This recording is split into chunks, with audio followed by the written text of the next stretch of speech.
నువ్వు కన్న కలలే నిజమవుతాయి చూడు, అందుకే ఉన్నాడు ఈ నాన్నే తోడు.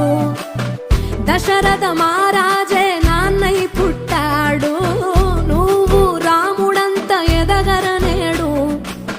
చరితలు ఎన్నడు చూడని మమతల గూడే వీధిరో, సంపద అంటే ఏదో కాదురో, ఇంతకు మించి